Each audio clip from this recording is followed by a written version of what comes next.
बागेश्वर और उनके हिंदू राष्ट्र अभियान की जो काम अब तक मंच से हो रहा था वो अब सड़कों पर उतरकर होने जा रहा है। आज से दरअसल बाबा बागेश्वर की सनातनी हिंदू एकता का श्री गणेश होने जा रहा है।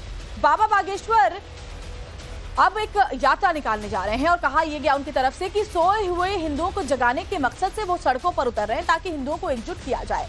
सदियों से समाज में चली आ रही उन कुरीतियों पर लगाम लगाई जाए जिन वजहों से हिंदू जातियों में बटा हुआ है, क्योंकि जब तक एकता नहीं होगी तब तक हिंदू जागेगा नहीं। शुरुआत हिंदू एकता पदयात्रा से जुड़ी एक बड़ी खबर के साथ करते हैं, बताते हैं आपको इस बारे में। तो थोड़ी देर में शुरू होने वाली है बाबा बागेश्वर की पैदल यात्रा।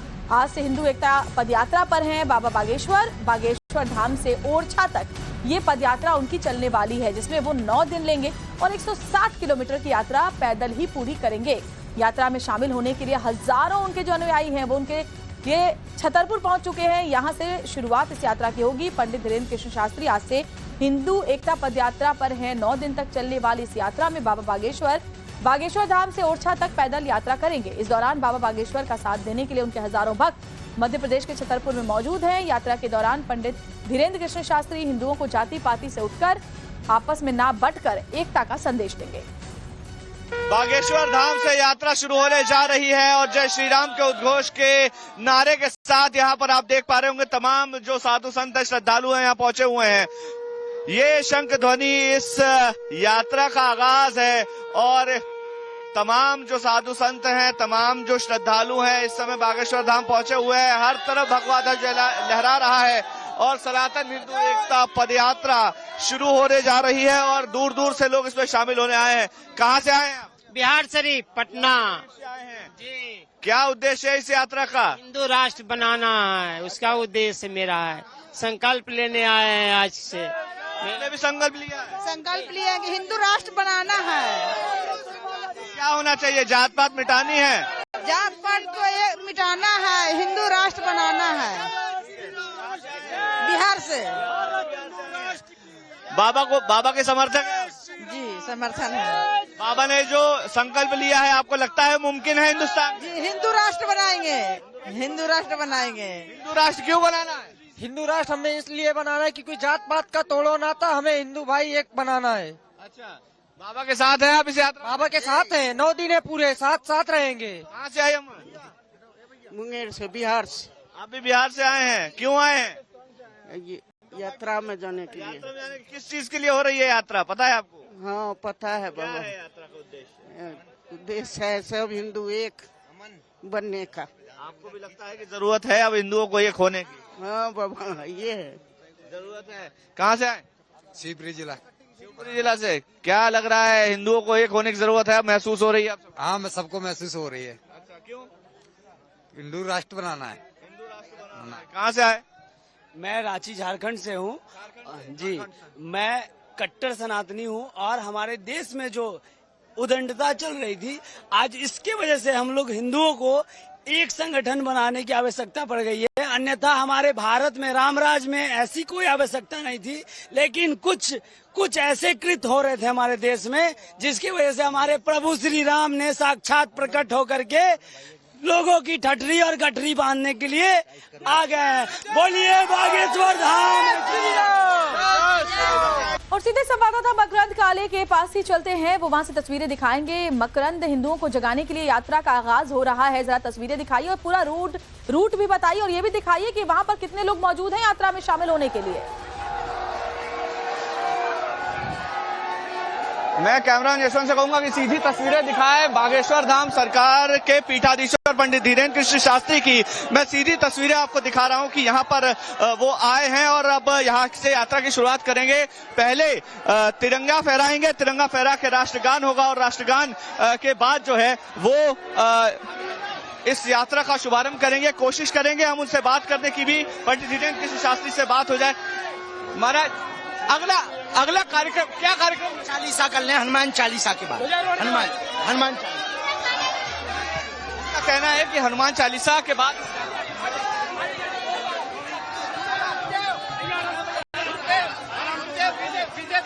खड़ी हो जा।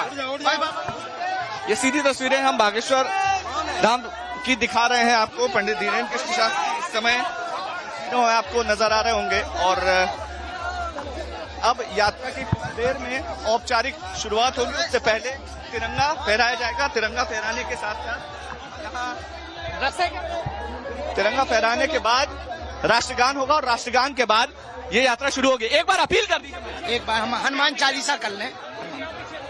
चलिए पहले हनुमान चालीसा और उसके बाद आगे के कार्यक्रम के बारे में रूपरेखा बताएंगे। पंडित धीरेन्द्र कृष्ण शास्त्री इस समय तस्वीरों में आप देख रहे हैं, काफी भीड़ यहाँ पर इस समय उमड़ी हुई है। जो तमाम लोग हैं वो यहाँ पर इस यात्रा में शामिल होने के लिए आए हुए हैं। हम पीछे अब आपको और तस्वीरें दिखा रहे हैं। थोड़ा सा नेटवर्क का इशू है क्योंकि भीड़ काफी ज्यादा है। और ये देखिए सुरक्षा का घेरा, ये जो है वो सुरक्षा का पूरा घेरा मैं आपको दिखा रहा हूँ, जिस सुरक्षा के अंदर यहाँ पर पंडित धीरेन्द्र कृष्ण शास्त्री इस 160 किलोमीटर की यात्रा को करेंगे। और ये सुरक्षा का पूरा घेरा होगा। पुलिसकर्मी हैं, उनके कुछ बाउंसर्स भी हैं जो यहाँ पर सुरक्षा व्यवस्था संभालेंगे। अब बात करते हैं श्रद्धालुओं की। ये देखिए यहाँ पर दूर दूर से लोग आए हैं इस यात्रा में शामिल होने के लिए। कहाँ से आए हैं? जय श्री राम। नेपाल से जनकपुर। क्या उद्देश्य है यात्रा का? हिंदुओं को एक होने की जरूरत है। क्या चीज? हिंदुओं को एक होने की जरूरत महसूस हो रही है। हाँ जरूर हो रही है। ठीक है, ये तमाम जो लोग देख रहे होंगे, कहाँ से आए? हमें प्रयागराज से हिंदुओं को एक होने की जरूरत महसूस हो रही है। अच्छा लग रहा है। मौगन से मध्य प्रदेश हिंदू जाग रहा है। यात्रा का उद्देश्य क्या है? हिंदुओं को एक होने, हिंदू संगठन को इकट्ठा करना। भारत हिंदू राष्ट्र की। कहाँ से आए? राष्ट्र की कटनी जिला कटनी से मध्य प्रदेश MP जी। हिंदू राष्ट्र के लिए। क्यों हिंदू खतरे में लगता है? हिंदू खतरे में क्यों? जात पात की करो बधाई, हम सब हिंदू भाई। तस्वीरें हम आपको लगातार दिखा रहे हैं यहाँ पर। और जो लोग हैं वो यहाँ पर दूर दूर से पहुंचे हुए हैं। केवल मध्य प्रदेश ही नहीं बल्कि दूर दूर से लोग आए हैं। कविता लिखी है। क्या कविता लिखी है बताइए, पढ़ के सुनाता हूं। तो ये यहाँ पर देखिए तस्वीरें दूर दूर तक जहाँ तक नजर जा रही हैं आपको भगवा ध्वज यहाँ पर नजर आ रहा होगा। और एक यात्रा की शुरुआत। जय बागेश्वर धाम की, जय गुरुदेव भगवान की। चलो चलें पद यात्रा, गुरु जी के साथ यात्रा। चलो चलें पद यात्रा, चलो चलें धर्म यात्रा, सनातन धर्म यात्रा। चलो चलें पद यात्रा, भक्तों से है गुरुवर की ये मिलन यात्रा। चलो चलें पद यात्रा। ठीक है, तो ये देखिए तस्वीरें। कहाँ से आए हैं आप? कहाँ से आए हैं? पूरे उत्साह के साथ यहाँ पर जो उनके भक्त हैं वो इकट्ठा हुए हैं और अपनी पदयात्रा की शुरुआत वो हनुमान चालीसा के साथ कर रहे हैं। बने रहिए, मकरंद हमारे साथ लौटती हूँ आपके पास। इससे पहले पंडित धीरेन्द्र कृष्ण शास्त्री ने नवभारत से खास बातचीत की और कहा कि जातियों में बटे हिंदुओं को एक करना इस यात्रा का मकसद है। देश में कोई अगड़ा नहीं, कोई पिछड़ा नहीं, हम सब मिलकर एक साथ भोजन करेंगे। जातियों के आधार पर जो बंटवारा लोगों के मन में है उसे खत्म करने की जरूरत है ताकि हम एक रहें और सेफ रहें। आज देश को सनातन यात्रा की जरूरत है। देश को बांग्लादेश होने से बचाना है। बीती रात छतरपुर में बड़ी संख्या में आए लोगों को उन्होंने संबोधित किया। इस दौरान टाइम्स ऑफ भारत से भी एक्सक्लूसिव बातचीत। हिंदुओं को एक करने के लिए, जात पात का अंतर मिटाने के लिए बागेश्वर धाम के पीठाधीश्वर पंडित धीरेन्द्र कृष्ण शास्त्री पदयात्रा करने जा रहे हैं। और उससे पहले ये तस्वीरें आप देख पा रहे होंगे, हर तरफ रोशनी जगमगा रही है। पंडित धीरेन्द्र कृष्ण शास्त्री के धाम पर ये लोग आए हैं और जयकारे के साथ इंतजार कर रहे हैं यात्रा के शुरू होने का। जिस उद्देश्य से आप ये यात्रा शुरू करने जा रहे हैं, आपको लगता है कि इस यात्रा से उसमें सफलता आपको निश्चित मिलेगी? देखिए, हमारा उद्देश्य सिर्फ एक ही है, सामाजिक समरसता, जातियों में बटे हुए हिंदुओं को एक करना। आपने कहा कि उद्देश्य सफल होगा कि नहीं होगा। सफल का पहला बिगुल यही सामने से बज गया है। बागेश्वर धाम पर अंगड़ा और पिछड़ा, ब्राह्मण, क्षत्रिय, वैश्य और शूद्र चारों एक साथ खड़े हुए हैं और हम सब मिलकर एक साथ भोजन करेंगे। इस देश में कोई बड़ा छोटा नहीं होगा। ये आपको मैं लगातार दिखा रहा हूँ। महाराज, एक चीज जानना चाह रहा हूँ, इसकी आवश्यकता आपको क्यों महसूस हुई? अब आप कल से यात्रा शुरू करने जा रहे हैं, आवश्यकता क्या महसूस हुई? अगर आवश्यकता नहीं होती तो क्या देश में हिंदुओं पर इतने अत्याचार होते? क्या रामायण को जलाया जाता? क्या पालघर के संतों को मारा जाता? क्या कोलकाता की डॉक्टर बेटी का रेप करके उसको मारा जाता? क्या रामचरितमानस को जलाते? क्या नूह, मेवात, मणिपुर जैसे क्षेत्रों को जलाया जाता? क्या पश्चिम बंगाल में दुर्गा के पंडालों में आग लगाई जाती? क्या राम की यात्रा पर पत्थर फेंके जाते? अगर जरूरत ना होती तो क्या हम मूर्ख हैं? हमको तो सांप ने काटा नहीं है, ना पागल कुत्ते ने काटा है। तो हमें ये पता है कि ये एक हैं, इसलिए ये लोग बेचारे मर रहे हैं। हमें राजनीति करनी नहीं है, और कथा के द्वारा सब कोई हमें जानता था ही, तो पहचान की भी जरूरत नहीं। हनुमान जी की सेवा करनी है, उन्हीं में अपना जीवन गुजारना है, सब लोगों की मदद करनी है, गरीब बेटियों का विवाह करवाना है और कैंसर हॉस्पिटल बनाना। हमारे तो लक्ष्य फिक्स थे।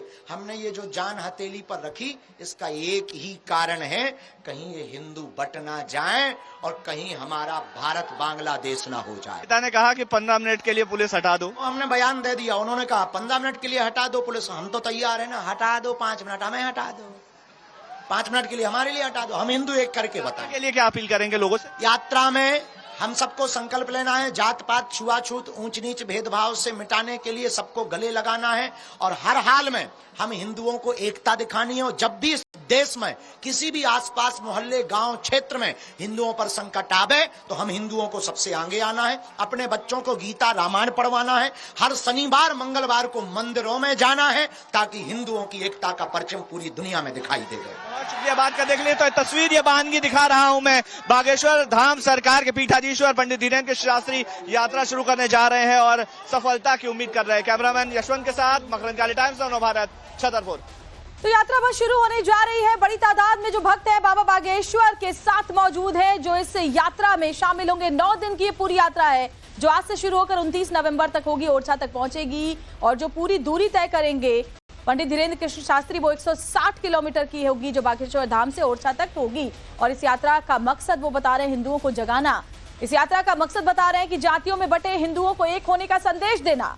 और उनके साथ बड़ी संख्या में जो उनके भक्त हैं, वो देश के अलग अलग शहरों से उनके साथ इकट्ठा है। बताया जा रहा है करीब 30,000 से भी ज्यादा लोग हैं जो पैदल उनके साथ यात्रा निकालने वाले हैं, जो बस कुछ ही देर में अब यहाँ से रवाना होगी। सबसे पहले हनुमान चालीसा का पाठ होगा और उसके बाद राष्ट्रगान, और तब ये यात्रा यहाँ से रवाना होगी।